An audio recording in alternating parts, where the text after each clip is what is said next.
হরে কৃষ্ণ, রাধে রাধে। সকাল সকাল স্নান টান সেরে রেডি হয়ে এখন মন্দিরে যাচ্ছি পুজো দেওয়ার জন্য। তো দিদি আজ মন্দিরে পুজো দেবে, তো আমি, দিদি এবং ভাগ্নি বেরিয়ে পড়েছি। দিদিদের বাড়ির পাশেই সেই জাগ্রত এক মন্দির পঞ্চানন বাবা। তোমরা এই পঞ্চানন বাবার মন্দিরের ভিডিও আগে দেখেছো।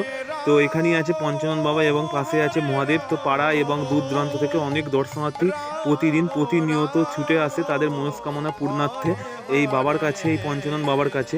তো এখন দিদি বাড়ি থেকে দুধ, গঙ্গা জল সব কিছু রেডি করে নিয়ে এসছে এবং মহাদেব বাবার মাথায় জল ঢালছে এবং দুধ, গঙ্গা জল দিচ্ছে।